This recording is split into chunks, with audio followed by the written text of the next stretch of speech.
नमस्कार. रोकठोकमध्ये आपलं स्वागत. रोकठोकमध्ये आज चर्चेला आपण आमंत्रित केलं आहे रोकठोक या शब्दाला अत्यंत साजेल अशा व्यक्तिमत्वाला. तुमचा अंदाज बरोबर आहे. आपण आमंत्रित केलं आहे अजितदादा पवार यांना. चला स्वागत करूया. अजितदादा, रोकठोकमध्ये आपलं स्वागत. नमस्ते. अजितदादा, आत्ता तुम्ही इथे बसलात तेव्हा मला दीवार पिक्चर आठवतोय. दीवार पिक्चर हा तुमच्या सरांच्या उमेदवारीच्या काळात तुम्ही म्हणजे जेव्हा तुम्ही राजकारणात आलात किंवा कॉलेजमध्ये असतात त्या काळात पाहिलेला असणार. त्याच्यात एक डायलॉग आहे, खुश तो बहुत हो गया आज तुम. खरोखरच आज आता आघाडी तुटली आहे. खुश तो बहुत हो गया आज तुम. असं काही नाही आहे. कुणी ज्यावेळेस एकत्रपणे काम करत असतं, आघाडीमध्ये आम्ही 15 वर्ष एकत्र काम करत होतो, महायुतीमध्ये 25 वर्ष BJP शिवसेना काम करत होती. ज्यावेळेस सहकारी, आता तुम्ही तुमच्या क्षेत्रामध्ये काम करत असताना तुमचा एखादा सहकारी तुम्हाला सोडून गेल्यानंतर कुठंतरी पाठीमागच्या आठवणी असतात, चांगले काही क्षण असतात, ते आठवतात. त्याच्यामुळं मला तर ते अजिबात व्हावं असं वाटत नव्हतं. परंतु एकंदरीत ह्या घटना घडल्यानंतर एक असं वातावरण तयार करण्यात आलेलं आहे की हे माझ्या हट्टापायी किंवा मी ह्याच्यामध्ये जास्त आग्रही होतो म्हणूनच केलं गेलं, हे साफ चुकीचं आहे. हे आजच्या रोकटोकच्या कार्यक्रमाच्या निमित्तानं मला महाराष्ट्रातल्या जनतेला आवर्जून सांगायचं आहे. त्याच दीवारमध्ये आणखीन एक डायलॉग आहे, मेरे पास गाडी है, बंगला है, सब कुछ है, तुम्हारे पास क्या है. त्याचं उत्तर सगळ्यांना माहिती आहे. आज महाराष्ट्राच्या राजकारणात निवडणुकीला सामोरं जाताना कोण म्हणतो मेरे पास शिवाजी महाराज है, कोण म्हणतो मेरे पास पृथ्वीराज है, कोण म्हणतो मेरे पास मोदी है, तुम्हारे पास क्या है. हमारे पास शरदरावजी पवार है, एक बुजुर्ग नेता है. तुम्हाला सगळ्यांनाच माहिती आहे की महाराष्ट्रात नाही तर देशाच्या राजकारणामध्ये आज जर कुठल्याही राजकीय पक्षांच्यावर नजर टाकली तर प्रश्नाची जाण असणारं, पूर्ण देशाची माहिती असणारा जर नेता कोण आहे तर 5 नेते काढले तर त्याच्यात पवारसाहेबांचं नाव कुठल्याही राजकीय पक्षाला घ्यावंच लागेल. तुमच्यासारख्यांना पण तिथं घ्यावंच लागेल. आणि त्याच्यामुळं एक जबरदस्त असा त्यांचा अनुभव आहे. 4 वेळा राज्याचं मुख्यमंत्रीपद भूषवलं. देशामध्ये महत्त्वाचे विरोधी पक्ष नेते, कृषी मंत्री, संरक्षण मंत्री, खूप महत्त्वाची पदं भूषवलेली आहेत. प्रत्येक वेळेस जरी ते कुठल्याही पक्षामध्ये असले, रुलिंग पार्टीमध्ये असले, तर अपोजिशनवाल्यांशी पण त्यांचे संबंध अतिशय जिव्हाळ्याचे सुरुवातीपासून त्याच्यामध्ये पाठवलं जायचं. आणि आता तर ते आमच्या राष्ट्रवादी काँग्रेस पार्टीचे नेते आहेच. आणि त्याच्यामुळे ज्यावेळेस सर्वसामान्य जनता किंवा उद्या सरकार ह्यांचं जर येणार असेल तर कोण ह्यांना मार्गदर्शन करणारं आहे, जसं पाठीमागच्या काळामध्ये शिवसेनेमध्ये बाळासाहेब ठाकरे साहेब असायचे, ती जागा आता तशा पद्धतीनं आमच्या पक्षामध्ये आदरणीय पवार साहेब. दादा, महायुतीची तुटली त्याच्या मागचं कारण लोकांना सर्वश्रुत आहे. सुरुवातीपासूनच शिवसेनेचा मुख्यमंत्री होणार का BJPच्या, याच्यामध्ये संघर्ष होता महायुतीमध्ये. आघाडी तुटली त्याला सुद्धा हेच कारण, मुख्यमंत्रीपद. आघाडी तुटली त्याला कारण मुख्यमंत्रीपद अजिबात नाही. मला सर्वांना सांगायचं की आम्ही 144 जागा मागितल्या. 144 जागा मागितल्या असताना का मागितल्या? पूर्वी आम्ही 124 लढवत होतो. त्यावेळेस लोकसभेच्या निवडणुकीमध्ये आमच्या 8 आल्या, काँग्रेसच्या 17 आल्या. त्यावेळेस काँग्रेस म्हणली आता तुम्ही मागे गेलं पाहिजे. आम्ही 124चे 10 मागे गेलो, म्हणजे 114वर आलो. ह्यावेळेस आमच्या जागा 4 आल्या, त्यांच्या जागा 2 आल्या. संख्या कमी आहे पण दुप्पट म्हणायला तर आल्या. त्यामुळं आम्हाला वाटत होतं की आता 144 आम्हाला द्याव्यात. 144ची मागणी जरी होती तरी पाठीमागच्या काळामध्ये अशा प्रकारची चर्चा की आज नाही झाली. लोकसभेच्या निवडणुकीच्या निमित्तानं 2014ला झाली, 2009 विधानसभा लोकसभा झाली, 2004 विधानसभा लोकसभा झाली.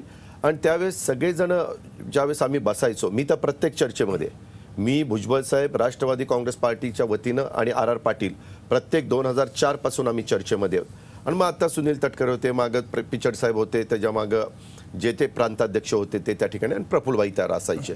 काँग्रेसकडनं त्यावेळेसचे मुख्यमंत्री, त्यावेळेसचे प्रांताध्यक्ष आणि काही प्रमुख म्हणजे सुशीलकुमार शिंदे साहेब, स्वर्गीय विलासरावजी देशमुख साहेब वगैरे असायचे, अशोकराव चव्हाण साहेब असायचे. ह्यावेळेस आम्ही ज्यावेळेस भूमिका मांडली त्यावेळेस आमच्याशी नंतर चर्चा व्हायचंच बंद झालं. आम्ही थांबायचो की आज बोलवतील, उद्या बोलवतील. प्रफुल्लभाई फोन करायचे, दिल्लीमध्ये फोन करायचे. आम्हाला वाटलं की आता इथं तिढा सुटत नाही तर दिल्लीमध्ये लोकसभेच्या निवडणुकीच्या निमित्तानं सुटला तशा पद्धतीनं तिढा सुटेल, पण दिल्लीमध्ये तशा प्रकारची चर्चाच झाली नाही. मला एक दिवस अशोकराव चव्हाण साहेबांचा फोन आला ही चर्चा चालू असताना. ते म्हणले काय चाललंय? ते म्हणले मी म्हणलं तुम्ही बघता. ते म्हणले तुमचा शेवट आकडा म्हणजे काय म्हणणं आहे? मी म्हणलं तुम्ही खरोखरीच ह्याच्यातनं मार्ग काढणार? माझं म्हणणं आहे की आमच्या 124च्या 10 जागा कमी केल्या का, तर आमचे कमी आले म्हणून. माझं म्हणणं ती 124 जागा पकडा आणि पुन्हा 11 जागा आमच्या वाढवा. 135ला हा विषय आपण संपू. 135ला विषय संपू हे मी स्वतः अशोकराव चव्हाण साहेबांना बोललो. मी महाराष्ट्रात बाकी कुणाला बोलायचं काही कारण नव्हतं. चव्हाण साहेब म्हणले की ठीक आहे, मी माझ्या वरिष्ठांशी बोलतो, परंतु कुठलाही निरोप आलेला नाही. मी त्यामध्ये आज सगळ्यांना सांगतो की असं कुणी समजू नका की आम्ही लोक 144ला अडून बसलो होतो, आम्ही लोक काहीतरी उपमुख्यमंत्री पदाला अडून बसलो होतो. अहो, ज्यावेळेस 2004 साली आमच्या 71 जागा आल्या, काँग्रेसच्या 69 आल्या, घ्यायचं असतं तर त्याच वेळेस आम्ही मुख्यमंत्रीपद घेतलं. पण दादा तुम्ही अडीच वर्ष मुख्यमंत्रीपद वाटून मागितलं होतं, ती नवीन मागणी तुम्ही समोर केली. नवीन मागणी ठेवली होती ना, परंतु चर्चेतनं मार्ग निघू शकतो ना. ज्यावेळेस एखाद्या इथं चर्चा होत असताना काही मागण्या पुढे आल्या, तर 4 मागण्या पुढे आल्या म्हणजे 4च्या मागण्या. आम्ही आता सरकार चालवत असताना कधी कामगार क्षेत्रातले, कधी राज्य कर्मचारीचे ऑफिसरची संघटना, कर्मचाऱ्यांची संघटना, वेगवेगळ्या मागण्या 10-10, 12-12 मागण्या आमच्याकडे करायची. म्हणजे काय, आम्ही 12च्या 12 मागण्या मान्य करत नव्हतो. 3-4, 2 मागण्या मान्य व्हायच्या, मार्ग सुटायचा, पुढं बाकीच्या मागण्या, असं मार्ग निघू शकतो ना. पण दादा तसं जर नसेल तर तुम्हाला मुख्यमंत्रीपद नको आहे का? आणि जर तसं असेल तर महत्वाकांक्षा आहे का? नाही, 144 जागा मिळाल्या असत्या, आम्ही 124 जागा लढून 71 जिंकून दाखवल्या. त्यांनी बाकीच्या 164 लढून 69 जिंकून दाखवल्या. उद्याच्याला 144 केल्यानंतर निश्चितपणे काही वेगळा निकाल लागला असता. आणि काहींनी आमच्यामध्ये हा विचार केला की मुख्यमंत्री सगळ्यात जास्त जागा त्यांचा ज्यावेळेस होतो त्यावेळेस कधी कधी 2 राजकीय पक्षामधले कार्यकर्ते किंवा काही नेते, मी सगळे म्हणणार नाही, काही नेते हा विचार करतात की हा जरा आपण सपोर्ट केला तरीच निवडून येणार आहे, मग ह्याला पाडा, म्हणजे यांची संख्या कमी करा, का तर नंबर गेन गाठायचा असतो म्हणून, आणि मग ह्यांचा उचलायचा. अशी घटना 2004च्या 1999च्या निवडणुकीमध्ये भाजप शिवसेनेच्या बाबतीमध्ये घडलेली आहे. टाळण्यासाठी तुम्ही यावेळी आघाडी तोडली. त्यावेळेस आमच्यातल्या काही वडीलधाऱ्यांनी, प्रफुल्लबाईंनी तो प्रस्ताव मांडला की एकदा ठरलं 2.5 वर्ष तर त्याच्यामध्ये कुणाच्याही जागा मग कमी जास्त व्हायचा प्रश्न येणार नाही, आपल्याला पूर्णपणे बहुमत आणता येईल आणि प्रश्न निकाली निघेल. परंतु त्याच्या पुढे चर्चाच झाली. अच्छा, मुख्यमंत्री पदावरून विषय आहे म्हणून एक विचारतो की सध्या महाराष्ट्रामध्ये महिला मुख्यमंत्र्याबाबत खूप चर्चा सुरू आहे. कितपत शक्य आहे, काय कोण असतील उमेदवार? राष्ट्रवादी काँग्रेस पार्टीमध्ये 1999 पासून जे आमदार निवडून जातात तिथं आमचे केंद्रातले निरीक्षक येतात, प्रत्येकाला विचारलं जातं काय तुमचं मत आहे, काही सांगतात वरिष्ठ निर्णय घेतील तो मान्य, काही सांगतात ए पाहिजे, काही सांगतात बी पाहिजे, काही सांगतात सी पाहिजे. मला आठवतंय 99 साली ज्यावेळेस ही घटना घडली त्यावेळेस आमच्यातल्या अनेकांनी आम्ही भुजबळ साहेबांचं नाव त्या ठिकाणी दिलं, कारण 99चं सरकार ह्या राज्यामध्ये भाजप शिवसेनेचं जाऊन येण्याच्या करता भुजबळ साहेबांनी अतिशय महत्त्वाची भूमिका ह्या राज्यामध्ये बजावलेली होती. आणि त्याच्यामुळे आम्हाला वाटत होतं की त्यांना मुख्यमंत्रीपद, आमचा नेता म्हणजे विधिमंडळाचा राष्ट्रवादी काँग्रेस पार्टीचे नेते ते असावेत, लोकशाही पद्धतीने आले. त्याच्यानंतर मग विजयसिंह मोहिते पाटील साहेब असतील, त्याच्यानंतर पुन्हा R.R. पाटील साहेब असतील, त्याच्यानंतर पुन्हा भुजबळ साहेब असतील, अशा काही घटना घडल्या. आता पुन्हा भुजबळ साहेब आले होते 2009ला, 2010ला पुन्हा चर्चा झाली, त्यावेळेस बहुसंख्य आमदारांनी मला सपोर्ट केला, मी झालो. तसं उद्याच्याला निवडून आलेले आमचे विधायक जर कोणी महिला मुख्यमंत्री पाहिजे आणि तशा पद्धतीनं कौल दिला तर महिला उमेदवार आहे महिला मुख्यमंत्री पद, त्याच्यामध्ये आपल्या निवडून आलेल्यांच्या मधलाच मुख्यमंत्री होतो असं काही नाही. आजपर्यंत या राज्यामध्ये सुशील कुमार शिंदे आले, ते वरून आले, त्याच्यामध्ये नाही लोकसभेतनं आले, त्याच्यामध्ये पृथ्वीराज चव्हाण साहेब राज्यसभेतनं आले. त्याच्यामुळे कोण मुख्यमंत्री त्या ठिकाणी करायचा हे विधायक ज्यावेळेस ठरवतात, उद्याच्याला काही घडू शकतं. लोकशाहीमध्ये फक्त त्यांनी 6 महिन्याच्या आत निवडून यायचं असतं. दादा, आघाडी तुटली त्याचं सर्व खापर तुमच्यावर फोडलं जातं आणि थेट आरोप केला आहे की राक्षसी महत्वाकांक्षा होती एनसीपीला तुम्हाला. आणि दुसरा एक आरोप महत्त्वाचा केला, बीजेपीचं सरकार दिल्लीत आल्यानंतर राष्ट्रवादी काँग्रेसने राज्यात ही भूमिका घेतलेली आहे कारण त्यांना दिल्लीत सत्तेचा वाटा हवा आहे. हे अतिशय धादांत खोटे बिनबुडाचे आरोप आहे. जर राक्षसी महत्वाकांक्षा होती तर मग केंद्रामध्ये PM ऑफिसमध्ये काम करत असताना संपूर्ण देशाचा कारभार बघता येतो. मग तो कारभार सोडून राज्यामध्ये मुख्यमंत्री पद घ्यायला जी व्यक्ती आली त्यांची काय राक्षसी महत्वाकांक्षा होती का?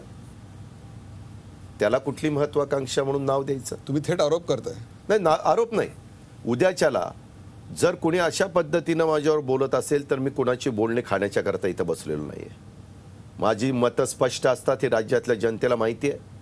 मी एकतर कुणाच्या वाटेला जात नाही, पण कोणी माझ्या वाटेला गेलं तर मी त्याला सोडत देखील नाही. कशा करता मी तशा पद्धतीचे आरोप घ्यायचे? आणि कुठल्याही क्षेत्रामध्ये काम करत असताना त्या क्षेत्रातलं सर्वोच्च पद मिळावं असं जर एखाद्याला वाटलं तर ती काही त्याची चूक आहे का? नाही दादा, दादा, थेट तुम्ही म्हटलं की थेट सोडत नाही म्हणून. कराड दक्षिणमध्ये असं दिसेल काय कराड दक्षिणमध्ये मुख्यमंत्र्यांना हे करावं लागेल काय त्या बाबतीत? करावं? तुम्ही नाही, तुम्ही जे म्हणलं म्हणलात की माझ्या वाटेला माझ्या आलं वाटेला की जो सोडत त्याला नाही. सोडत हा, नाही. सरळ त्यांनी हा चमत्कार आम्हाला दक्षिण राक्षसी कराडमध्ये महत्वाकांक्षा मीच ऐकलं, मग मीच सांगितलेलं आहे की मग ते तिकडनं इकडं आले, मग ती कुठली राक्षसी काय चेटकिणीची दादा, तुमचं महत्वाकांक्षा थेट होती? तुम्ही- कशाची होती? थेट तुम्ही पृथ्वीराज चव्हाण यांना जबाबदार धरताय या सगळ्या ज्या घटनाक्रमाला, आघाडी तुटण्याला पृथ्वीराज चव्हाण यांना जबाबदार धरताय? नाही, माझं हे म्हणणं आहे की विलासरावजी, सुशीलकुमार शिंदे साहेब, अशोकराव चव्हाण यांच्याबरोबर काम करत असताना आघाडीमध्ये कसं काम केलं पाहिजे.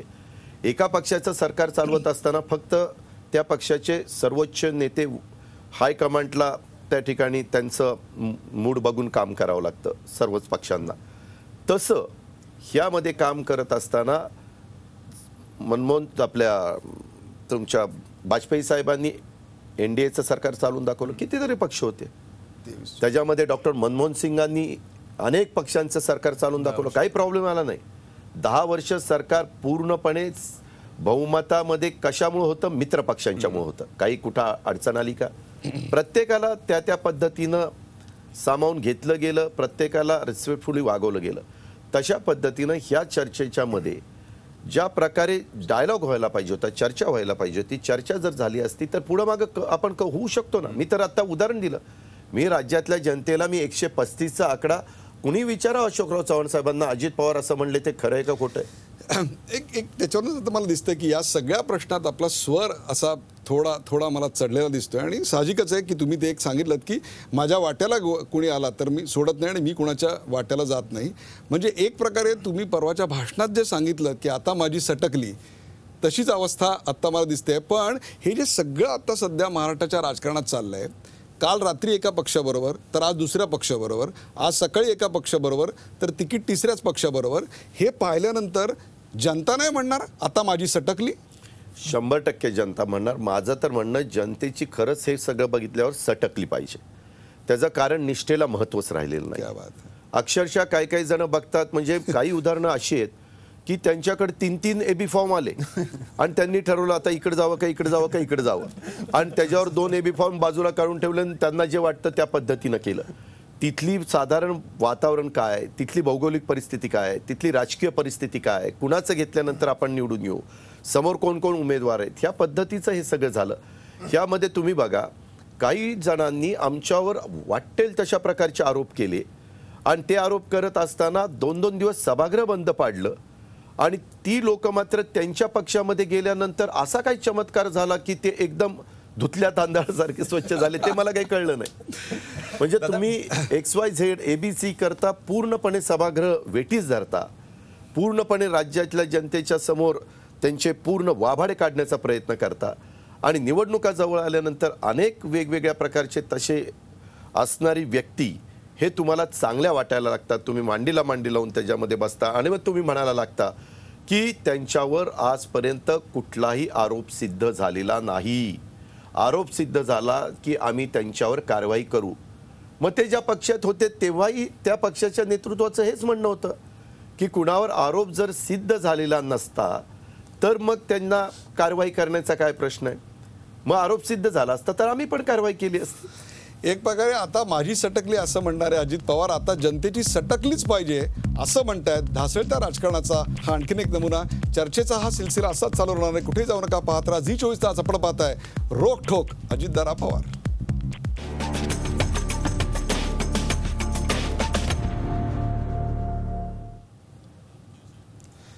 रोखठोक अजितदादा पवार. अजितदादा, आता युती आणि आघाड्या तुटल्या, म्हणजे एक प्रकारे पूर्वी तुम्ही जेमतेम 100-150 जागांवर प्रत्येकजण लढवायचा, मग ते शिवसेना असेल, भाजप असेल, काँग्रेस असेल, NCP असेल, कोणी कमी जास्त. आता तुम्हाला एक प्रकारे 288 जागांवर पक्षाचं नेटवर्क आणि आमदार म्हणजेच पर्यायानं त्या भागातले नेते पक्ष संघटन उभं करायची संधी आहे, असं पॉझिटिव्हली का नाही बघत ह्याच्याकडे? आम्ही पॉझिटिव्हलीच बघतो ना. त्या भागातल्या कार्यकर्त्यांना निश्चितपणे आनंद झालेला आहे प्रत्येक पक्षाच्या, किंवा आपल्याला आता आपल्या पक्षाच्या उमेदवाराचं प्रचाराचं काम करण्याची संधी मिळणार. इतके दिवस काय व्हायचं, त्यांना लोकसभा विधानसभेला आम्ही सांगू तसं काम करावं लागायचं, आणि लोकल बॉडीज ज्याला आपण स्थानिक स्वराज्य संस्था म्हणतो तिथं मात्र त्यांनी एकमेकाच्या विरोधात काम करत बसायचं, आणि त्याच्यामुळे अंतर वाढायचं. कारण कॉर्पोरेशनला, नगरपालिकेला, जिल्हा परिषद, तालुका पंचायतीला ते एकमेकाच्या विरोधात, आणि नंतर सांगायचं नाही नाही ही जागा आता आम्ही काँग्रेसला दिलेली, इथं सगळ्यांनी काँग्रेसचं काम करा, ही जागा आम्ही राष्ट्रवादीला दिलेली, सगळ्यांनी राष्ट्रवादीचं काम करा. आणि मग ती मनं जुळायची नाहीत. बऱ्याचदा नंतर त्याच्यामध्ये अडचणी त्या ठिकाणी यायच्या. कदाचित युतीमध्ये देखील तसं होतं. पुढे हा पक्ष संघटनेचा तुम्हाला फायदा होईल? सर्वच राजकीय पक्षांना होईल, फक्त आम्हाला काही होणार नाही. परंतु एक आहे, आम्हाला 288 पैकी साधारण आम्ही 283 जागा लढवतोय. 3 जागा आम्ही हितेंद्र ठाकूरांची जी पार्टी आहे त्याच्याकरता वसई, विरार आणि बोईसरची सोडलेली आहे. एक बुजुर्ग आमदार आहेत गणपतराव देशमुख सांगोलेची, साहेबांचे त्यांचे पहिल्यापासून खूप जिव्हाळ्याचे संबंध आहेत, त्यांना आम्ही तिथं पाठिंबा दिलेला आहे. आणि एका ठिकाणी रवी राणाला आम्ही तिथं पाठिंबा बडनेराला. दादा, तुम्ही मनं जुळली नाहीत म्हणतात कार्यकर्त्यांची, वरच्या स्तरावर मनं जुळली, कारण आम्ही मंत्रिमंडळात बघतोय गेले 15 वर्ष एकोपा कुठे दिसला नाही. नाही, काय होतं मंत्रिमंडळामध्ये, मी पण बघायचो मंत्रिमंडळामध्ये आम्ही इतकी चांगल्या पद्धतीने चर्चा करायचो, पण एखाद्या चर्चेमध्ये कुठंतरी खटका उडाला तर तेवढ्याच बातम्या तिखट मीठ लावून खमंग पद्धतीनं बाहेर निघायच्या. वास्तविक एका पक्षाचं सरकार असलं तरी तशा प्रकारच्या बातम्या जाऊ शकतात. तुम्ही बघा, काही ठिकाणी एका पक्षाचं सरकार असताना, कॉर्पोरेशन असताना तिथं खुर्च्या घेऊन एकमेकाला मारतात, अशाही घटना घडलेल्या आहेत. त्याच्यामुळं तसं कधीच नाही. आम्ही सगळेजण विकासाच्या बाबतीमध्ये कधीही आमचे कुठं मतभेद त्या ठिकाणी झाले नाही. मतभेद कुठं होत होते की बाबा एखादं प्रपोजल एकाच पक्षाच्या विचारांची सूतगिरणी मंजुरीला आली तर बाबा दुसरी पण आणा, सगळ्यांना बरोबर घेऊन चला, किंवा एखादी कमिटी वगैरे करायची म्हटलं तर एकच बाजूनी कमिटी झाली, तसं करू नका.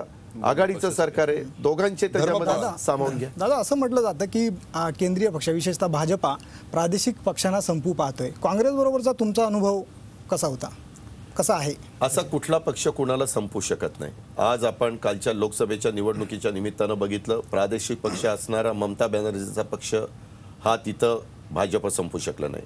जयललिताचा पक्ष तामिळनाडूमध्ये ते संपू शकले नाही. ही वस्तुस्थिती आपण पाहिली की नाही? पण विशेषतः युती जिथे जिथे होती तिथे संपवण्याचा प्रयत्न आपल्या पटनाईक साहेबांचा पक्ष ओरिसामध्ये, नवीन पटनाईक, कुठे संपलं? विशेषतः तुमच्या पक्षाचे नेते आरोप करतात, म्हणजे RR पाटील सुद्धा आरोप करतात की मोठ्या पक्षांना छोट्या पक्षांना संपवायचं आहे. भाजप म्हणजे तसं तुम्हाला जाणवलं का काँग्रेस त्या पद्धतीने वाटचाल? शेवटी कुठलाही पक्ष असला तरी देखील त्या पक्षाचं ध्येय आज नाईलाजास्तव म्हणजे समविचारी पक्षाला एकत्र आणल्याशिवाय आपण निवडून येऊ शकत नाही, नाहीतर मग आपल्याला बाजूला थांबावं लागेल.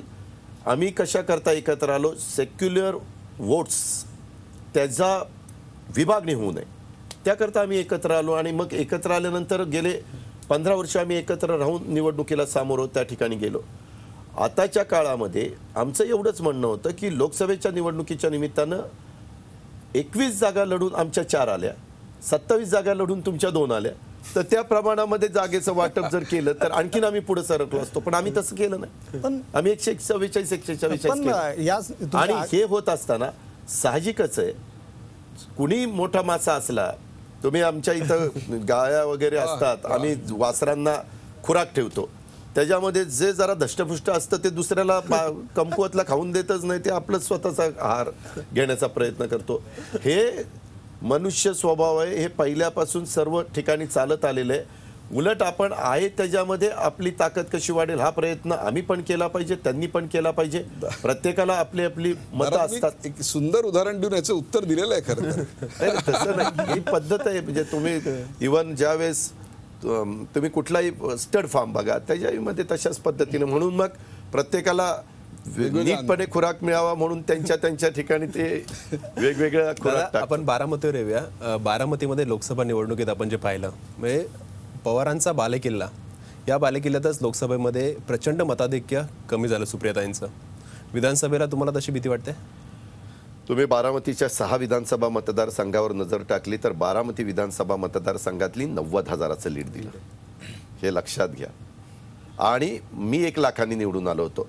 बाकीच्यांच्याकडं कमी जास्त झालं. खडकवासल्याला नागरीकरण मोठ्या प्रमाणावर आहे, नवीन मतदारसंघ आहे, तिथं सुप्रियाच्या विरोधामध्ये असणारा उमेदवार कधी गेला पण नाही. परंतु मोदी साहेबांना पंतप्रधान करण्याकरता कुणाला मतदान केलं पाहिजे, अमक्याला टाका मत, असं ते झालं. त्याच्यामुळं तशी एक अशा निवडणुकीमध्ये वेगवेगळ्या राज्यात आणि देशामध्ये अशा प्रकारच्या लाटा आलेल्या आपण बघितलेल्या आहेत. लाट ही कायम तशीच थांबत नाही, ती नंतर ओसरते. ओसरलेल्या पण लाटा आपण बघितल्यात. इंदिराजींची गरिबी हटावची लाट बघितली, राजीवजींची अतिशय मी 21व्या शतकामध्ये ह्या जनतेला घेऊन जाईल ही लाट पण आपण त्या ठिकाणी बघितली. अब सबका साथ सबका विकास ही लाट पण ओसरणार. नाही, त्याच्यामध्ये शेवटी कसं असतं, लोकांच्या अपेक्षा प्रचंड वाढल्यात आणि नरेंद्र मोदी साहेबांनी कालच्या लोकसभेच्या निवडणुकीच्या निमित्तानं संपूर्ण देशातल्या जनतेच्या अपेक्षा सर्व स्तरावरच्या एवढ्या वाढवल्या.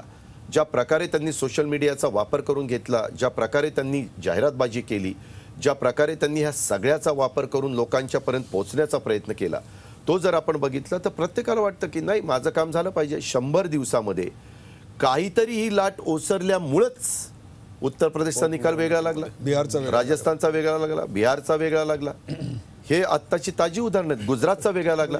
100% जागा येऊन देखील गुजरातमध्ये 3 जागा विरोधी पक्षाच्या आल्यात आणि 6 जागाच त्यांच्या आलेल्या आहेत. याचा अर्थ कुठंतरी बदल झाला. ठीक आहे दादा, आता ही याची पुनरावृत्ती होईल का हे 19 ऑक्टोबरला कळेल. परंतु तुमचा आणि मुख्यमंत्र्यांच्या संबंधांवर पुन्हा एकदा प्रकाश टाकूयात की तुमचे आणि मुख्यमंत्र्यांचे सुमधुर संबंध सगळ्या महाराष्ट्राला सर्वश्रुत आहेत. तर नेमकं मुख्यमंत्री आले, पृथ्वीराज चव्हाण मुख्यमंत्री झाले, तेव्हापासून ते सातत्याने राष्ट्रवादी काँग्रेसचा टार्गेट करत आहेत, एक असं चित्र दिसून आलंय. तर तुम्हाला वाटतं का की त्यांनी असं का केलं असावं? आणि मी सांगितलं ना की बाबा काही जण त्या काँग्रेस पक्षामध्ये आम्ही एकत्र असताना, मी त्याच्यातले उदाहरण देतो, तुमच्या पण लगेच लक्षात येईल. एकत्र असताना पवार साहेबांच्यावर एकत्र काँग्रेसमध्ये जे जास्त टीका टिप्पणी करायचे ते दिल्लीमध्ये सगळ्यात जवळचे असायचे. हे तिथलं एकंदरीत काय तिथलं राजकारण. तर जो पवार साहेबांना महाराष्ट्राच्या राजकारणामध्ये सगळ्यात जास्त विरोध करतो त्याचं महत्त्व दिल्लीमध्ये जास्त असायचं. मग तो विरोध करणारी व्यक्ती जनमानसामध्ये आहे का, निवडून येण्याची त्यांची क्षमता आहे का, मास लीडर ते ओळखले जातात का, त्यांची सभा असेल तर लोकसभा ऐकायला येतात का, काही बघितलं जात नव्हतं. ही वस्तुस्थिती मी माझ्या डोळ्यांनी बघितली. मला आठवतंय, आता स्वर्गीय माधवराव सिंधिया नाही आहेत, तो काळ गेला, खरं गेलेला काळ पुन्हा आठवण करण्याचं कारण नाही. पण त्या काळामध्ये मी एकदा एक स्टेटमेंट केलेलं होतं एकत्र काँग्रेसमध्ये, औरंगाबादच्या सभेमध्ये अशीच कार्यकर्त्यांची सभा होती की आता आपल्या पक्षामध्ये राजीवजी, त्याचबरोबर इंदिराजी, नेहरूजी, लालबहादूर शास्त्रीजी अशा पद्धतीनं करिश्मा असणारं नेतृत्व राहिलं नाही. आपल्या पक्षाला आता सामुदायिक नेतृत्वाची गरज आहे. हे आल्यानंतर मला नोटीस आली. मी नंतर दिल्लीला गेलो. माधवराव सिंधिया त्यावेळेस आमचे महाराष्ट्राचे त्यांच्यावर प्रभारी म्हणून जबाबदारी होती. त्यांनी मला सांगितलं, ते अतिशय उत्तम मराठी बोलायचे. त्यांनी मला सांगितलं, अजित तू काय बोलला? म्हणलं साहेब असं असं बोललो. ते म्हणले असं बोलायचं नाही काँग्रेस पक्षामध्ये. म्हणलं काय झालं साहेब? काँग्रेस पक्षामध्ये जे प्रमुख असतात त्यांच्याबद्दल आदरानेच बोलायचं असतं. मी म्हणलं मी आदरानेच बोललोय, खरं ते सांगितलं. असं बोलायचं नाही इथनं पुढं. तू मला तुझ्या प्रश्न हे जर उत्तर दे नोटिसीचं की बाबा ही माझ्याकडनं चूक झालेली आहे, परत अशा प्रकारची चूक माझ्याकडनं होणार नाही. मी ते सगळं ऐकून घेतलं. नंतर पवार साहेबांच्याकडे आलो. साहेब पण दिल्लीमध्ये होते. साहेबांना म्हणलं साहेब मी असं असं बोललो, याच्यात काहीच चुकीचं नाही. आणि त्याच वेळेस नंतर वेगवेगळे मुद्दे आले आणि 2 महिन्यामध्ये राष्ट्रवादी नवीन. त्याप्रमाणे तुमचं जे वक्तव्य होतं ते सुतोवाच एक प्रकारे ठरलं आणि त्यातून पुढे राष्ट्रवादीचा जन्म झाला असं आपण म्हणू. नाही, तसं नाही. तिथं ते त्या पद्धतीनं तिथं चाललेलंच होतं. विरोधी पक्ष नेते या नात्याने काम करत असताना ज्यावेळेस काही नेमणुका असतात त्यावेळेस विरोधी पक्ष नेत्यांना पण माहिती नसायच्या अशा काही गोष्टी. आता त्या जाऊ दे, झालं गेलं गंगेला मिळालं. काँग्रेसबद्दल तेच मत अजून तुमचं कायम आहे? नाही, कुठल्याही पक्षात जे दिल्लीतले पक्ष आहेत राष्ट्रीय पक्ष, त्यांचं बहुतेक राजकारण दिल्लीतनंच त्या ठिकाणी चालतं. आमच्या पक्षामध्ये कुठलंही तिकीट वाटप असेल ते आम्ही मुंबईतच बसून करतो. मंत्रिमंडळामध्ये देखील ज्यांना संधी द्यायची ते मुंबईमध्ये बसून करतो. उलट आज रोकटोकच्या निमित्तानं महाराष्ट्रातल्या जनतेला मी सांगेन, आपण ज्यावेळेस शाहू फुले आंबेडकरांचं नाव घेतो, छत्रपती शिवाजी महाराजांचा महाराष्ट्र म्हणून आपण बनवतो, त्यावेळेस राष्ट्रवादी काँग्रेस पार्टीला पूर्ण बहुमत या जनतेने त्या ठिकाणी द्यावं. राष्ट्रवादी काँग्रेस पार्टी निर्णय जे घ्यायचे ते महाराष्ट्रात घेईल, महाराष्ट्राच्या बाहेर जाऊन निर्णय घेणार नाही. महाराष्ट्राचं हित हे महाराष्ट्रामध्ये बसून जपलं जाईल. महाराष्ट्राचं हित महाराष्ट्रामध्ये बसूनच बघितलं जाईल. एक प्रकारे हा काँग्रेसला लगावलेला टोला होता. प्रश्नांचा हा सिलसिला असाच चालू राहणार आहे, उत्तरांचा सिलसिला चालू राहणार आहे. एका ब्रेक नंतर आपण ही चर्चा अशीच चालू ठेवणार. कुठे जाऊ नका, पाहत राहा झी 24 तास. आपण पाहताय रोकठोक अजितदादा पवार.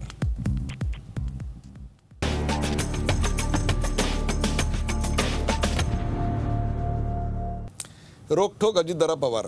अजितदादा, पक्ष स्थापनेपासून आत्तापर्यंत जर आपण पाहिलं तर पहिल्या वेळेला तुम्ही 223 जागा लढवल्या होत्या आणि त्यावेळेला तुमचा व्होट शेअर खूप चांगला होता.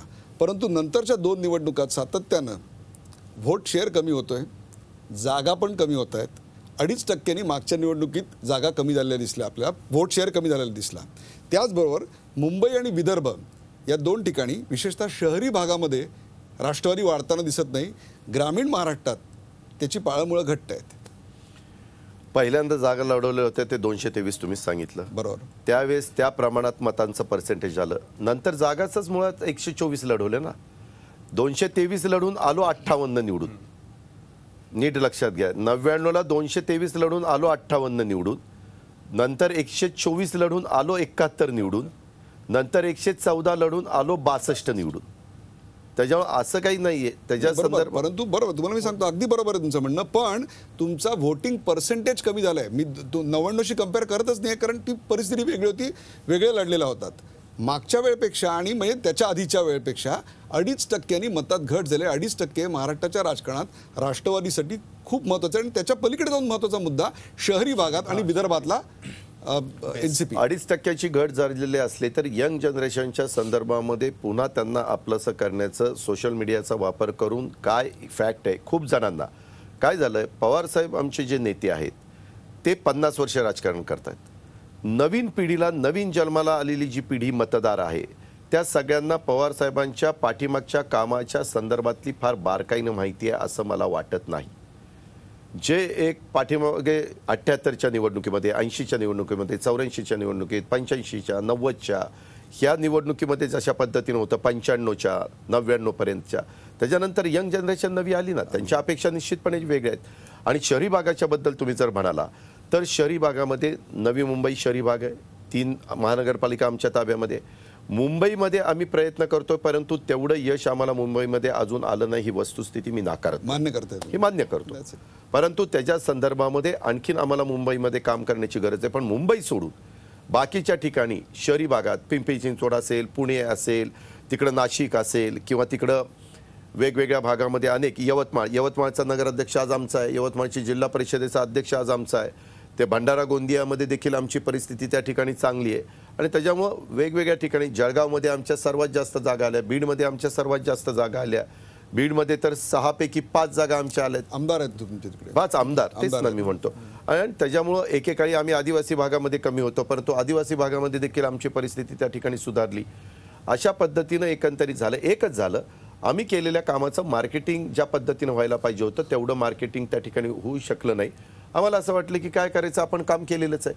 तुम्ही बघा, गेले 15 वर्षामध्ये काम करत असताना संत गाडगेबाबा ग्राम स्वच्छता अभियान असेल, महात्मा गांधी तंटामुक्त गाव योजना असेल, इको व्हिलेजच्या संदर्भातला कार्यक्रम असेल, सिमेंट बंधारे किंवा ही सगळी कामं झाली आहेत, पण ती लोकांपर्यंत पोहोचली नाही. लोकांच्या पर्यंत पोहोचत असताना आता हे लोकांना सांगण्याची गरज आहे. कारण काय झालंय, अलीकडं ते बघितलं कालच्या लोकसभेच्या निवडणुकीच्या निमित्तानं की बाबा प्रचार हा व्यवस्थितपणे झाला पाहिजे, कारण प्रचाराची सगळी पद्धतच बदललेली आहे. ठीक आहे, आपल्या कामाचं मार्केटिंग झालं नाही, परंतु निवडणुका जाहीर झाल्या आणि पहिली जोरदार सभा तुमची कोल्हापुरात झाली. त्या सभेत आर पाटलांचं भाषण झालं आणि तुमची एकदम सटकली.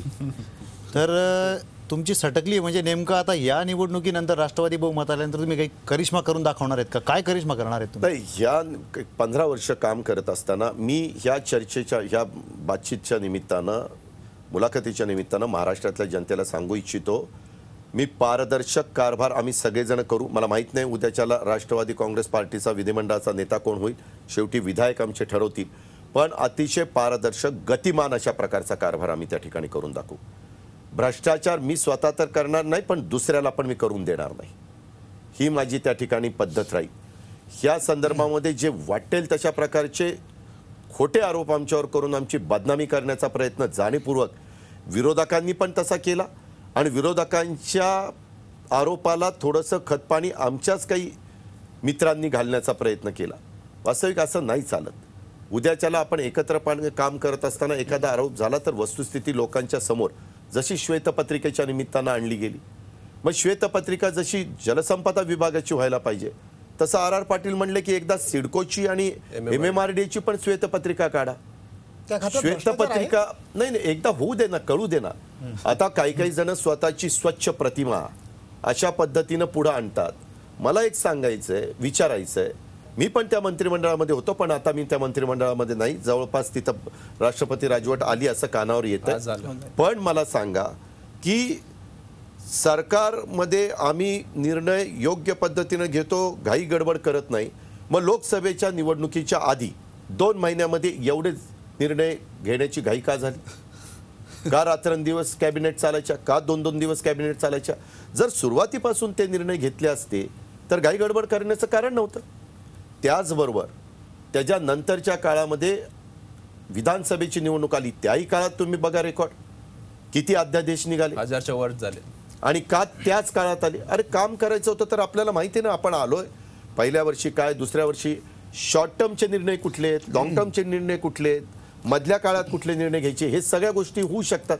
आणि मला सांगा, स्वच्छ प्रतिमा म्हणून डंका जे पेटवतात त्यांनी शेवटच्या 2 महिन्यामध्ये UD मध्ये एवढ्या फाईल क्लिअर कशा झाल्या? आणि मग 5 वर्ष फाईल थांबल्या आणि शेवटच्याच 2 महिन्यात फाईल त्यात काळबेरा असू शकतं. नाही, का झालं हे जर तपासावं ना. दादा, हे गंभीर माहितीचा आहे अधिकार खूप. त्या ठिकाणी दादा, आहे. तुमच्या प्रचाराचा मुद्दा असू शकतो हा. नाही, मला एक सांगायचं की ज्यावेळेस स्वच्छ प्रतिमा करून बाकीच्यांना सगळ्यांना रॉंग बॉक्समध्ये टाकण्याचा प्रयत्न त्या ठिकाणी केला That's जातो, the point. त्यावेळेस जनतेने महाराष्ट्रातल्या ही पण गोष्ट लक्षामध्ये घेतली पाहिजे की शेवटच्याच 1 महिन्यामध्ये 1.5 महिन्यामध्ये एवढ्या नगरविकास खात्याच्या फाईल कुणाकुणाच्या क्लिअर झाल्या आणि मग करायच्या होत्या तर 5 वर्ष फाईल थांबल्या का? दादा, बिल्डर हिताचे सगळे निर्णय होते. Correct. आता तुम्ही तपासा ना, ह्या संदर्भामध्ये कुठल्या कुठल्या फाईल क्लिअर झाल्या आणि ह्या 2च महिन्यामध्ये का झाल्या हे पाहावं. याची चौकशी व्हायला पाहिजे दादा. निश्चितपणे झाली पाहिजे. पण दादा, तुमच्या सभांमध्ये हा मुद्दा आलाच नाही, जेवढ्या काही घेतल्या की अहो, प्रचारात आता 1 मिनिट, आज आम्ही सरकारमध्ये नाही. मी जर तो यावेळेस मुद्दा काढला असता तर लोक म्हणले असते, अरे तू त्या सरकारमध्ये आणि तू काय सरकारचं सांगतो. मला ते आरोप घ्यायचा नव्हता. आज मी एक नागरिक आहे, एका पक्षाचा उमेदवार म्हणून फॉर्म भरलेला आहे आणि आज त्या पक्षाच्या संदर्भातला प्रचार करत असताना मी जनतेच्या समोर हे ठेवणार आहे की कशा पद्धतीनं जनतेला गतिमान शासन, कशाचं गतिमान शासन? गतिमान शासन निर्णय बांद्रावळी सीलिंग आला तिथनं पुढं 5 वर्ष का नाही झाला? कुणी थांबवलं होतं? शिवडी नावाशेवा तो ब्रिज तो झाला असतं तर साऊथ मुंबईचं महत्त्व जे कमी झालं असतं ते वाढलं असतं. कुणी थांबवलं? मी सांगितलेलं होतं खारघरचा ब्रिज तो टोल काढून टाका, 1000 कोटी सिडकोने द्यावेत, 200 कोटी MMRDAने द्यावेत, प्रश्न सोडवावा. शेवटी कुठले निर्णय धाडसाने, मलाही कळतं निर्णय धाडसाने घेत असताना त्याच्यामध्ये पारदर्शकता असली पाहिजे, तुमत नाही. त्याच्यामध्ये कुठंही आपल्या महाराष्ट्रातल्या जनतेचं नुकसान होता कामा नये, आम्हाला मान्य आहे. हित जास्तीत जास्त लोकांचं सांभाळलं पाहिजे, मान्य आहे. परंतु ते सगळ्याला आम्ही पाठिंबा देत असताना निर्णय झाले नाहीत काही, ही वस्तुस्थिती. दादा, तुम्ही आता म्हणालात पण सरकार ते गतिमान नव्हतं म्हणजे? गतिमान सरकार काही वेळेस आम्ही काही निर्णय घेण्याच्या करता जे आमच्या हातामध्ये निर्णय होते ते आम्ही त्या ठिकाणी घेण्याचा प्रयत्न केला. कधी कधी आमच्याही वरिष्ठांना सांगावं लागलं की लवकर त्या ठिकाणी फाईल्स क्लिअर होत नाही. सांगितलं काय जायचं की काहीतरी वैयक्तिक इंटरेस्ट असणाऱ्या फाईल त्या मी करत नाही म्हणून ते त्या ठिकाणी थांबलं जातं. तसं नव्हतं. माझं एक उदाहरण आमच्या प्रमुखांनी त्यावेळेसच्या सांगावं की अजित पवारांनी हे चुकीचं काम सांगितलं आणि त्याकरता अजित पवार अडून बसलेला होता, राजकारण सोडून देईल. उद्या जर मुख्यमंत्र्यांनी त्यांच्या भाषणामध्ये याचं उत्तर देताना एखादी फाईल अशी दाखवली की जी तुम्ही वैयक्तिक स्वार्थासाठी त्यांच्या समोर ठेवली आणि त्यांनी सही नाही केली, असं जर त्यांनी उद्या दाखवून सांगितलं दिलं ना, महाराष्ट्राला, राजकारण सोडून दिलं, सांगितलं ना, थेट आव्हान आहे. विचारायच्या आधीच सांगून टाकलं. हे थेट आव्हान आहे. थेट आव्हान नाही, मी वस्तुस्थिती आहे, मी जे बोलतो तेच करतो. दादा, तुम्ही म्हटलात की बरेच निर्णय पेंडिंग होते, गेल्या 5 वर्षात करता आले असते, मग राष्ट्रवादीने दबाव नाही आणला हे निर्णय होण्यासाठी? आणला ना, दबाव आणायचा प्रयत्न झाला. तुम्हालाही माहिती आहे की कधी कधी काय होतं, आम्ही ज्यावेळेस शपथ घेतो त्यावेळेस आम्हाला काही बंधनं असतात आणि त्यावेळेस आतमध्ये काही, माझा स्वभाव अजिबात मीडियातल्या मित्रांना वेगवेगळ्या प्रकारच्या बातम्या त्या ठिकाणी पुरवण्याचं नाही. तुम्ही पण मला अनेक वर्ष ओळखता, मी माझी मतं अतिशय स्पष्टपणे सांगतो. एकट्याला सांगण्यापेक्षा मी सगळ्यांच्या समोर सांगेन. माझी एखादी चूक झाली ती मी सगळ्यांच्या समोर कबूल केली. त्याच्या संदर्भामध्ये ट्विटरवर पण मी माझी त्या ठिकाणी जनतेच्या समोर गेलो. म्हणजे मी चुकलो ते मी मान्य केलं. परंतु बाकीच्या बाबतीमध्ये आमचे जे काही योग्य निर्णय होते, आता ऊर्जाच्या बाबतीमध्ये निर्णय घेतले, त्या ठिकाणी आम्हाला जलसंपदाच्या विभागाच्या वेळेस रॉंग बॉक्समध्ये टाकण्याचा प्रयत्न केला. ह्या सगळ्या घटना 2008च्या होत्या. त्याचे पण सगळ्या वस्तुस्थिती आल्या. ज्यावेळेस फाईल आलेली असताना मी एखादी ओव्हररूल केली किंवा हे टेंडर ह्यांना मिळायला पाहिजे होतं ते तुम्हाला दिलं गेलं आणि ते अजित पवारच्या हस्तक्षेपामुळे दिलं गेलं, मी चूक कबूल करायला तयार आहे. पण मी तसं कधीच केलं नाही. आत्ता 4 वर्ष माझ्याकडे फायनान्स होतं, माझ्याकडं नियोजन प्लॅनिंग होतं, माझ्याकडं एनर्जी होतं. एनर्जीच्या बाबतीमध्ये मी महाराष्ट्रातल्या जनतेला सांगेन की एनर्जीचे नवीन मिनिस्टर आलेल्यांनी ज्यावेळेस एनर्जीची कॉन्फरन्स झाली, पॉवर कॉन्फरन्स, त्यावेळेस सांगितलं की महाराष्ट्रामध्ये पॉवरच्या बाबतीमध्ये जे निर्णय घेतले त्याचं अनुकरण केंद्र सरकारने संपूर्ण केलं. राज्यांनी करावं देशातल्या. आणि ते आता आमच्याकडे येतात आणि प्रकाश गडला बसून कन्सल्टन्सी त्या ठिकाणी आमची घ्या म्हणून सांगतात. कुठंतरी आम्ही निर्णय चांगले घेतले म्हणूनच कौतुक होतं ना दादा, नाहीतर तुम्ही म्हणाल ते कौतुक करतात म्हणजे तुमचे काहीतरी लागे बांधे, म्हणजे काही, म्हणजे आपल्या मराठी भाषेत कसाही अर्थ काढता येतो. दादा, मुख्यमंत्र्यांच्या कारभारावर तुमचा रोष स्पष्ट दिसतोय, पण आता निवडणूक आलेली आहे, या कारभाराचे वावाडे तुम्ही कदाचित जाहीर सभांमधून काढालच. पण आता राष्ट्रवादी जातीचं कार्ड खेळत आहे. ज्या पद्धतीने फडणवीसांवर भुजबळ आहेत, RR पाटील आहेत, टीका करतात, हे सगळं काय म्हणायचं या आंबेडकरांची पुण्याई पुण्याई संपली आहे का असं विचारतात. मी कधी तशा पद्धतीनं बोलणार नाही. प्रत्येकाला व्यक्ती स्वातंत्र्य असतं, मत स्वातंत्र्य असतं. आमच्यातल्या एखाद्या सहकार्यांनी अशा प्रकारची भूमिका मांडली म्हणजे ती पक्षाची भूमिका असते असं समजण्याचं काही कारण नाही. दादा, मोठा खुलासा आहे. नाही, बरोबर ना. त्याच्या संदर्भामध्ये ज्यावेळेस आम्ही सर्व धर्म समभाव, सेक्युलर ही भूमिका घेऊन लोकांच्या समोर जात असतो, आम्ही शाहू फुले आंबेडकरांचं नाव त्या ठिकाणी घेत असतो, त्यावेळेस सर्व समाजाचा आदर करणं हे आमचं कर्तव्य आहे. म्हणजे गडकरी फडणवीस मुख्यमंत्री झालेले चालतील नाही नाही, ह्याच्या संदर्भामध्ये हे का, लोकशाहीमध्ये एकदा जनतेने कौल दिल्यानंतर महाराष्ट्रातली जनता, देशातली जनता सुज्ञ तो मान्य करावा लागेल. त्याच्यामुळे जनतेने एकदा तुम्ही लोकशाही मान्य करता, डॉक्टर बाबासाहेब आंबेडकरांनी लिहिलेली घटना तुम्ही मान्य करता, मग त्या घटनेप्रमाणे, त्या लोकशाहीप्रमाणे जर उद्याच्याला एखाद्या पक्षाला बहुमत मिळालं तर त्या पक्षाने ठरवलेला जो कोणी नेता असेल त्याला आपल्याला मुख्यमंत्री म्हणून मान्य करावंच लागेल. म्हणजे RR पाटील आणि भुजबळांच्या मताशी तुम्ही सहमत नाहीत? त्यांनी त्यांची भूमिका मांडली, मी माझी भूमिका मांडली. बरं, एक तुम्हाला प्रश्न या निमित्ताने असं विचारावा वाटतो, ब्रेकवर जाण्यापूर्वी हा प्रश्न आहे आणि तो अत्यंत महत्त्वाचा अशा करता आहे की तुम्ही तडफेनं आता या सगळ्या रॉंग बॉक्समध्ये जाण्याच्या राजकारणाला तडफेनं उत्तर दिलं, परंतु ग्राउंड रियालिटी काय माहिती आहे का? एक कुठेतरी अंधारातला SMS किंवा व्हॉट्सॲप फिरतो आणि त्याच्यावर माझ्या बहिणीला मतं दिली नाहीत तर पाणी तोडीन, अशी जेव्हा भाषा येते तेव्हा लोकांचा विश्वास का बसतो आणि एखाद्या माणसाच्या स्वच्छतेवर त्यांनी काम नाही केलं तरी सुद्धा नाही तो चांगलं काम करत असणार असं का बरं वाटतं मग लोकांना? हे का, मी त्याच्यामध्ये तुम्हाला सांगतो की मी त्याही वेळेस सांगितलं, त्याची तक्रार केली गेल्यानंतर संपूर्ण जे काही निवडणूकचे प्रमुख आहेत त्यांनी सगळी चौकशी केली, त्याच्यात कुठलंही तथ्य आढळलेलं नाही. जर असेल तर तुम्ही दाखवा ना, चॅनलवर दाखवा. मुद्दा तो नाही, मुद्दा विश्वास का बसतो असा आहे. तो नसेल हे तर मान्य कसं आहे, ग्लोबल नीती वापरली जाते. एखादी चुकीची गोष्ट 50 वेळा खोटी जरी सांगितली तरी ती खरी वाटायला लागते. आम्ही 1995 साली तो अनुभव घेतला. पवारसाहेब राज्याचे प्रमुख असताना दाऊदशी संबंध आहे, गुन्हे जगारी जगताशी संबंध आहे, एनरॉनमध्ये भ्रष्टाचार केला, सतत गोरा खैरनार, ट्रकभर पुरावे, त्याच्यानंतर स्वर्गीय मुंडे साहेब, ह्या सगळ्यांनी जे वातावरण तयार केलं, जे सगळीकडं सभा सभा सभा, आम्हाला वाटायचं की आपल्या नेत्यांनी तसं केलेलंच नाही आहे, त्याच्यावर काय सांगायचं. आणि ती खोटी गोष्ट खरी वाटायला लागली. एक आमच्या मराठीमध्ये म्हटलं जातं, खोटं बोलायचं पण रेटून बोलायचं. आणि ते रेटून 50 वेळा बोललं की ते खरं वाटायला लागतं. पण मग मुख्यमंत्र्यांचा महाराष्ट्र जनतेला खरं का वाटतंय? तो स्वच्छ प्रतिमेचा माणूस आहे असं लोकांना का वाटतं? त्याच्या संदर्भामध्ये आम्ही गप्प बसलो. काय झालं, त्याच्यामध्ये विरोधकांनी देखील स्वतःची कामं करून घेण्याच्या करता आम्हा लोकांना सगळ्यांना टार्गेट केलं आणि त्यांना आपलं खुश करत आपली आपली कामं त्याच्यातनं काढून घेतली. साधं ब्रेकची ब्रेक नंतर आपण पुन्हा पाहणार आहोत रोकटोक अजितदादा.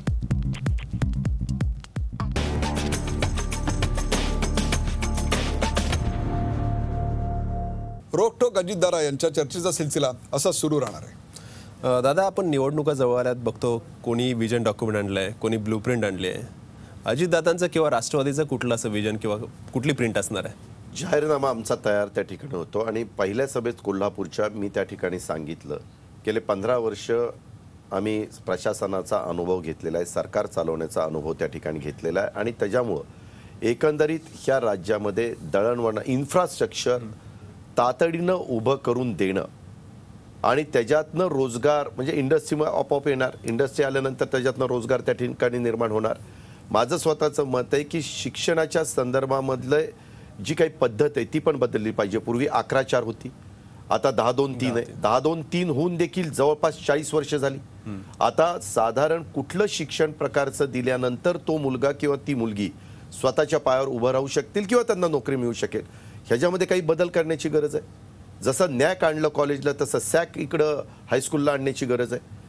अशा किंवा काही काही लाभाच्या योजना इतक्या आहेत त्या आउटडेटेड झाल्यात किंवा काही काही ठिकाणी वेगवेगळ्या प्रकारच्या अनेक जण उठतं आणि शाळा काढत बसतं. त्याच्यापेक्षा ते एकाच विभागाकडे दिलं तर त्याचा नीटपणे नियोजन करता येईल, बृहत आराखडा करता येईल, सगळ्या काही गोष्टी करता येईल. लिकेजेस जे आहेत त्या थांबवल्या पाहिजे. आता काही काही ठिकाणी त्या डिपार्टमेंटला तेवढ्या स्टाफची गरज नाही, ते स्टाफ तिथलं कमी केला पाहिजे आणि तो दुसरीकडे डायव्हर्ट केला पाहिजे की जिथं गरज आहे. अशा पद्धतीच्या अनेक बाबी आहेत. आता मधल्या काळामध्ये कामाची क्वालिटी चांगली असली पाहिजे. ती कामाची क्वालिटी चांगली होत नसेल तर त्या संबंधित जो कोणी कॉन्ट्रॅक्टर असेल आणि जो कोणी इंजिनियर असेल त्याला पण जबाबदार धरलं पाहिजे. इथं तो रिटायर झाला की तो रिटायरच होतो. दादा, हे विजन आहेच तुमचं, पण काही पक्षांनी 145चं टार्गेट ठेवलेलं आहे. काही म्हणतं आमचं मिशन 150 आहे. राष्ट्रवादीचं कितीचं मिशन आहे? राष्ट्रवादीचं पूर्ण बहुमत मॅजिक फिगरचं मिशन आहे 145+. हो, कारण ते मिशन घेतल्याशिवाय, ते मिळाल्याशिवाय, ते टार्गेट ठेवल्याशिवाय आम्हाला जे काही आम्हाला करायचं आहे, राबवायचं आहे ते त्या ठिकाणी राबवता येऊ शकत नाही. आणि हे अर्धवट जे काही निर्णय होतात, लवकर ते जे कार्यवाही होत नाही. आपल्याकडे चांगले अधिकारी आहेत, चांगले IAS IPS ऑफिसर आहेत, त्यांची पण मदत खूप चांगल्या पद्धतीनं घेता येते. प्रत्येकाच्या काही कल्पना आहेत. आता इतक्या सगळ्या मीडियाच्या निमित्तानं आणि जग इतकं जवळ आलेलं आहे, कुठं काय चांगल्या पद्धतीचं आहे त्या गोष्टी राबवता येतात. आम्ही पिंपरी चिंचवडमध्ये राबवून दाखवलं आहे, बारामतीमध्ये राबवून दाखवलं आहे. आता वेगवेगळ्या पक्षांच्याकडे प्रत्येकाकडे कुठल्या ना कुठल्या महानगरपालिका ताब्यामध्ये, मग त्या ताब्यामध्ये असणाऱ्या महानगरपालिकेमध्ये तुम्ही काय दिवा लावला ते लोकांना दाखवा ना. तुमच्यासमोर दाखवायला बारामती आणि पिंपरी चिंचवड नाही, आमच्याकडे नवी मुंबई आहे, पिंपरी चिंचवड आहे, आता पुणे आहे, बारामती आहे, आमचं इस्लामपूर आहे, कितीतरी आहे. तर पॉईंट वेळ टेकन की एक प्रकारे तुम्हाला तुमची बहुमत आणि तुमचा मुख्यमंत्री हे तुमचं आता टार्गेट आहे. तो कोण मुख्यमंत्री हा निर्णय तुमचं विधिमंडळ घेईल किंवा जे काय असेल त्याप्रमाणे अगदी बरोबर आहे. परंतु जास्त आमदार येऊन सुद्धा मुख्यमंत्रीपदाची संधी होती ती आपल्या पक्षानं गमावली, ही नेमकी कोणत्या मानसिकतेत मग? नाही, ते मला सांगता येणार नाही, कारण त्यावेळेस मी पक्षामध्ये एक कार्यकर्ता साधा आमदार म्हणून काम करत होतो 2004ला. आज मी माझ्या म्हणजे पक्षामध्ये काम करत असताना जी चर्चा करतो त्यावेळेस त्या चर्चेमध्ये मी नसायचो, त्याच्यामुळे मी त्याचं उत्तर देणं बरोबर ठरणार नाही. आणि ते आता झालाय, तो भूतकाळ आहे, त्याच्यामध्ये काही चर्चा एक आरोप केला जातो की राष्ट्रवादी काँग्रेसचं म्हणजे तुमचं शिवसेनेशी काहीतरी अंडरस्टँडिंग झालंय बाबा. हे प्रत्येक वेळेस आता तुम्ही शिवसेनेचा आरोप करतात, काही जण म्हणतात भाजपचं. आता काही आमचे मित्रपक्षांचे वरिष्ठ नेते म्हणाले की जसं केंद्रातलं सरकार बदललंय तसं काही गोष्टी चालू होत्या. आता काय कोण ज्योतिषी आहेत का बाकीचं वर्तवणारे आहेत, आम्ही अंधश्रद्धा निर्मूलन कायदा केला आणि अशा पद्धतीची स्टेटमेंट त्या ठिकाणी केली दादा, जातात. तुमच्या 1999 साली देखील अशाच पद्धतीनं आमच्या पक्षाच्या बद्दल जाणीवपूर्वक पेरलं गेलं. मायनॉरिटीची मतं आम्हाला अल्पसंख्याक समाजाची मिळू नये म्हणून असं सांगण्यात आलं की हे उद्याच्याला हा पक्ष त्यांचे आमदार घेऊन जातीवादी पक्षाबरोबर साठगाठ करेल, गठबंधन करेल. दादा, या निवडणुकीत विरोधी पक्षांपेक्षा आपले जे माजी मित्र पक्ष होते त्यांचीच जास्त परत आहे, तोच मोठा अडचणीचा किंवा अडथळीचा आहे असं नाही वाटत असं काही नाही. उद्याच्याला एकदा सभा सुरू झाल्यानंतर प्रत्येक गोष्ट गेल्या 100 दिवसामध्ये भाजपने आत्ता काय केलंय, विधानसभेच्या निवडणुकीच्या निमित्तानं चेहरा कोणाचा दाखवतायत, पंतप्रधान साहेबांचा दाखवतात. देशाने तर पंतप्रधान त्यांना मान्यच केलेलं आहे. आता राज्याच्या राजकारणात पुन्हा पंतप्रधानांचा चेहरा दाखवण्याचं काय कारण आहे? अर्थात तो त्यांचा अधिकार आहे, मला त्याच्याबद्दल टीका टिप्पणी जास्त करता येणार नाही. पण बाकीच्या प्रत्येक राज्यात तुम्ही राजस्थानला जात असताना वसुंधरा राजेंचा चेहरा दाखवला, तुम्ही मध्य प्रदेशमध्ये जात असताना शिवराजजी चव्हाण साहेबांचा चेहरा दाखवला, गुजरातमध्ये तुम्ही मोदी साहेबांचा चेहरा दाखवला, वेगवेगळ्या राज्यामध्ये तुम्ही वेगवेगळे भारतीय जनता पक्षाच्या नेतृत्वाचा चेहरा त्या ठिकाणी दाखवला. परंतु इथं ते का दाखवत नाही याचं गुपित काही कळायला मार्ग नाही. आमच्या नेतृत्वाने आधीच सांगितलेलं होतं की आम्ही सामुदायिकरित्या जनतेच्या समोर त्या ठिकाणी जाणार आहे, ही वस्तुस्थिती आहे. दादा, भाजपमध्ये मुख्यमंत्री पदावरून स्पर्धा असल्यामुळे चेहरा दाखवला जात नाहीये, शक्यता नाकारता येत नाही. कारण काय झालं, स्वर्गीय गोपीनाथ मुंडे साहेब गेले, कदाचित स्वर्गीय गोपीनाथ मुंडे साहेब हयात असते तर त्यांनी मुंडे साहेबांचा पण चेहरा पुढे आणला असता, बहुजन समाजाचा चेहरा या नात्याने. नाही, मला तेव्हा असं विचारायचं होतं की तुमचा जो अडथळा आहे तो भाजप शिवसेना असून काँग्रेस आहे, भाजपसाठी शिवसेना आहे, शिवसेनेसाठी भाजप आहे. आता कालची सभा बघितली उद्धव ठाकरेंची, तर टार्गेट मित्र पक्षाचे टार्गेट झालेलं आहे. नाही, असं काही नाही. आपण त्याचा गैरसमज करून घेऊ नका. इतके दिवस आम्ही सरकारमध्ये एकत्र होतो, त्याच्यावर बोलताना मला काही मर्यादा होत्या. आज आम्ही सगळेजण स्वतंत्र झालेलो आहोत आणि त्याच्यामुळे प्रश्न विचारल्याची उत्तर मी त्या ठिकाणी दिली.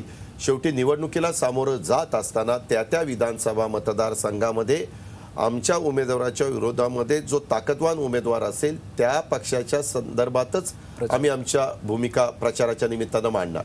उद्याच्याला राष्ट्रवादी काँग्रेस आणि शिवसेनेची फाईट आहे आणि तिथं मी भाजपच्या बद्दलचं भाषण करत बसलो. लोक म्हणतील याला काही वेळ लागला का काय?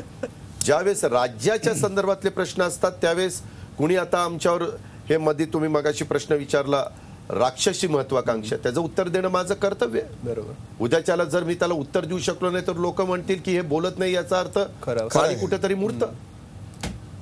दादा, अशी 3 कोणती कारणं आहेत ज्याच्यासाठी काँग्रेसला मत देऊ नये? असं तुम्हाला शेवटी प्रचार तर काँग्रेस विरोधात देखील करायला लागणार, जास्त जागांवर तुम्हाला काँग्रेस विरोधात करावं लागेल कारण तुमचा बेस साधारण एकाच याचा आहे. अशी कोणती 3 कारणं आहेत ज्याच्यासाठी काँग्रेसला मत देऊ नये? निर्णय होताना राज्यामध्ये निर्णय होत नाही, दिल्लीमध्येच निर्णय घेतले जातात, हे बरोबर नाही. कुठेतरी आपल्या राज्याचा स्वाभिमान, कुठेतरी प्रत्येकाच्या काही भावना असतात त्या तर तिथं जपल्या गेल्या पाहिजेत.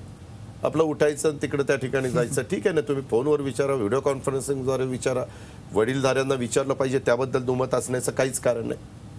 ह्या बाबी आहेत. एकंदरीत वस्तुस्थिती काय ती दाखवली पाहिजे. उगीच बुरखा घेऊन पुढं येऊ नका. स्वच्छतेच्या नावाखाली काही करायचं आणि दुसऱ्याला त्या ठिकाणी कुठेतरी एक रॉंग बॉक्समध्ये टाकायचा प्रयत्न करायचा, हे बरोबर नाही. जी फॅक्ट आहे ती फॅक्ट आणा ना समोर. आणि जे कुणी साधारण मास लीडर असतील, जनमानसामध्ये जे खरोखरीच जाऊन काम करतात, काही जण तुम्ही जर त्यांचे दिनक्रम जर बघितला तर सर्वसामान्य माणसांना कधी भेटत होते का नव्हते त्याबद्दल शंकाच आहे आम्हाला. वा, नावं सांगा ना दादा. नाही, तुम्हाला माहिती आहे. पण त्यांच्या घड्याळात तर गजर झाल्यानंतर वेगळे स्वर येतात. स्वर येतात, आता ते तपासले पाहिजेत का असे वेगळे स्वर येतात, काय मुद्दाम करून घेतले. मोदी लाट. दादा, आपण लोकसभा निवडणुकीमध्ये देशभर मोदी लाट पाहिली, राज्यातही त्याचा काँग्रेस राष्ट्रवादीला मोठा फटका बसला. विधानसभेत ही मोदी लाट काम करेल आणि त्याचा राष्ट्रवादीला फटका बसला? मला नाही वाटत, कारण विधानसभेला जनता राज्याचं हित लक्षामध्ये घेऊन राज्यामध्ये कोण कारभार करणार आहे. उद्याच्याला रोज मोदी साहेब इथं येऊन कारभार करणार नाही. कारभार इथले निवडून गेलेले आमदारांच्यातनं निवडले गेलेले मुख्यमंत्री किंवा त्यांचे सहकारी हेच कारभार करणार, ही फॅक्ट आहे. कारण तुम्ही आज बघताय मोदी साहेब जोपर्यंत गुजरातमध्ये होते तोपर्यंतचा गुजरातचा कारभार, नंतर गुजरात पंतप्रधान झाल्यानंतर गुजरातच्या मुख्यमंत्र्यांचा कारभार, निश्चितपणे त्याच्यामध्ये काही फरक पडला. प्रत्येकाची काम करण्याची पद्धत वेगळी असते. राजशेखर रेड्डींची आंध्र प्रदेशमध्ये काम करण्याची पद्धत वेगळी होती. राजशेखर रेड्डी गेल्यानंतर तिथं तशा ताकदीचा आणि तसा तडफेने काम करणारा नेता पाहायला मिळाला नाही. उद्याच्याला काँग्रेसचा इथं प्रमुख नेते होते, परंतु ते नेते असताना, प्रमुख असताना देखील त्यांच्या पक्षाच्या काही आमदारांनी पक्ष सोडायला सुरुवात केली. दादा, तुम्ही अर्थमंत्री होता. आता राज्यावर जवळपास 3.25 लाख कोटींचं कर्ज आहे. राज्यावर कर्ज ठेवून गेलेला अर्थमंत्री अशी तुमची ओळख राहील? अजिबात राहणार नाही. कारण काही सूत्र ठरवलेलं आहे RBIनी, केंद्र सरकारने, की त्या राज्याचं उत्पन्न किती आहे, पर कॅपिटा उत्पन्न किती आहे, आणि साधारण ह्या सगळ्याचा आणि त्या प्रमाणात त्यांच्यावर कर्ज कितीपर्यंत घेऊ शकतात. आजही आपण अधिकचं कर्ज काढू शकतो, म्हणून आम्ही कर्ज घेतलेलं नाही. गारपीट, दुष्काळ, अतिवृष्टी अशी नैसर्गिक संकट आल्यानंतर अडचणीतल्या संकटामध्ये असणाऱ्या आपल्या माणसाला मदत करण्याच्या करता आपण जी चौकट ठरवून दिलेली आहे, उद्या तुम्ही पण आहात त्या चौकटीतच आम्ही कर्ज काढलंय. उद्या तुम्ही गेला कुठल्या बँकेमध्ये आणि सांगितलं मला 100 कोटी रुपये द्या, ते पहिल्यांदा तुमची पत आहेत का बघतील आणि मग पैसे देतील. कुणालाही कसंही कर्ज मिळत नाही. आज देशामध्ये अनेक राज्य आहेत, त्या राज्यांची पत बघूनच कर्ज दिलं जातं. त्या राज्यांची पत बघूनच त्यांना बॉन्ड्स खरेदी करायला RBI परवानगी देते. त्याच्यामुळं हा त्यांचा आरोप धादांत खोटा आहे. माझं तर महाराष्ट्रातल्या जनतेला सांगणं आहे की पक्षामध्ये घेताना असणारं कर्ज ह्याची तुलना केली तर आपण जास्त सरस आणि चांगल्या सुस्थितीत आहोत, हे राज्यातल्या जनतेने लक्षामध्ये घ्यावं. मला तुम्ही सांगा की हे सगळं आपण राजकारणाबद्दल बोललो, आता थोडं वैयक्तिक बोलूया. राजकारणा व्यतिरिक्त अजितदादा कसे आहेत एकदा महाराष्ट्राला कळून द्या. तुम्ही म्हणजे तुमचं वर्णन करताना तुमचे विरोधक म्हणतात सतत गंभीर असे दादा आहेत का? दादा कधी खळखळून हसलेत का? दादा विनोद करतात का? दादा चांगले चित्रपट बघतात का? दादा कसे आहेत? आता तुम्ही आताच मुलाखतीमध्ये 1 तास बघितलेलं, मी अनेकदा हसलो, अनेकदा माझी मतं मांडली. त्याच्यामध्ये कसं आहे, एखाद्याने माझं एक गोष्ट मी मान्य करतो, मी मीडियाच्या बरोबर जेवढा संवाद ठेवायला पाहिजे तेवढा संवाद ठेवू शकत नाही, कामाच्या व्यापातनं ठेवू शकत नाही. मला असं वाटतं मी महाराष्ट्रामध्ये असा माणूस आहे की मी सकाळी 7 ते 7:30ला काम सुरू करतो. करेक्ट. एकही आत्ताच्या राजकीय पक्षातला नेता दाखवा की तो सकाळी 7-7:30ला. मला बरेच जण विचारतात, अरे तुम्ही झोपता कधी, उठता कधी, कसं काय सकाळी काम, ही कशामुळे सवय लागली? पवार साहेबांचं वय वर्ष 74 असताना देखील पवार साहेब सकाळी 8ला लोकांना भेटायला सुरुवात करतात. दिल्लीमध्ये असू द्यात, महाराष्ट्रात असू द्यात, मुंबईत असू द्यात किंवा कुठेही ग्रामीण भागामध्ये असू द्यात. त्याच्यामुळं आपल्याला मिळालेल्या संधीचा लोकांच्या करता जास्तीत जास्त फायदा कसा करून देता येईल. तुम्ही बघा, मला स्वच्छतेची आवड आहे, मला त्या ठिकाणी अतिशय क्वालिटीची आवड आहे, दर्जेदार शिक्षण लोकांना मिळालं पाहिजे. आमच्या शिक्षण संस्था बघा किंवा आमच्या इतर कुठल्याही गोष्टी बघा, त्याच्यामध्ये पारदर्शकताच. हे झालं सामाजिक कार्य. वैयक्तिक नाही, वैयक्तिकच्या बद्दल आता ते सांगत बसलो तर लोक 15 दिवस तोच विचार करतील. वैयक्तिकला आपण 15 तारखेचं मतदान झाल्यानंतर 1 तास मला चर्चेला बोलवा, आणि त्यावेळेस फक्त तू वैयक्तिक काय चित्रपट बघतो, कसं बघतो, कुठली गाणी ऐकतो, कुठली नटी आवडती, कुठला नट आवडतो, कुठले नाटकं आवडतात, ते सगळं मी व्यवस्थित, कुठला खेळ आवडतो. पण सध्या राजकारण हाच खेळ तुम्हाला आता आवडतो आणि त्याच्यावरच फोकस करताय. सध्या फोकस आपण ठेवूया, त्याच्यावरच फोकस करणारा एक प्रश्न आहे आणि या मुलाखतीतला तो शेवटचा प्रश्न आहे. तुमच्या समोर हा बुद्धिबळाचा पट आहे. तुम्ही राजकारणाचा पट 24 तास डोक्यात मांडत असता. या बुद्धिबळाच्या पटावर काही प्यादी आहेत, उंट आहे, घोडा आहे, हत्ती आहे, वजीर आहे, तसंच राजाई आहे. तुमचा जो आत्ताचा स्वभाव आहे, तुमच्या मनात जे आहे त्याचं प्रतीक तुम्हाला कशात दिसतंय? प्यादात, हत्तीत, घोड्यात की वजिरात? मला हत्तीमध्ये दिसतं. जी कामाची जबाबदारी आपल्यावर टाकली जाते ती जबाबदारी सरळ पार पाडत राहायचं. कोणी इकडून तिकडून कुत्री भुंकली, आणखीन कोण मागं आलं तरी काय बघायचं नाही, आपलं सरळ चालत राहायचं. त्याच्यामध्ये आपलं ध्येय गाठत राहायचं. त्याच्यामध्ये तुम्ही बघा, हत्तीवर बसल्यानंतर वाघ किती डरकाळ्या फोडत असला तरी पर्यटक हत्तीवर बसूनच वाघ बघतात. त्याच्यावर वाघ हत्तीला म्हणजे हत्ती वाघाला घाबरत नाही. हत्तीने नुसती सोंडेचा इकडे तिकडे आवाज केला म्हणजे जरा की फुसकारा मारला की ते वाघ पण पळून जातो, उंट पण पळून जातो, अगदी घोडा बरोबर तर आहे. उधळूनच जातो. अजितदादा अगदी योग्य सांगितलं की प्रेक्षक हत्तीवर जसे पर्यटक बसतात तशी राजाची अंबारीही बसते. हत्ती त्यांना नेमका का आवडतोय? कारण त्याच्यावर राजाची अंबारी आहे आणि त्या अंबारीत बसलेल्या राजावर त्यांचं लक्ष तर नाही ना. अनेक प्रश्नांची भिंडोळी जशी त्यांनी सोडवली, अनेक थेट आरोपांना उत्तरं दिली, तसेच काही प्रश्नांची भिंडोळी मात्र त्यांनी आपल्यासाठी या निवडणुकीत पुढच्या मुलाखतीकरता राखून ठेवली आहेत. परंतु जे आज दिसले ते रोखठोक अजितदादा. या मुलाखतीच्या दरम्यान आपण इथे आलात आणि सगळ्यांना जे आपले विचार ऐकवलेत, धन्यवाद.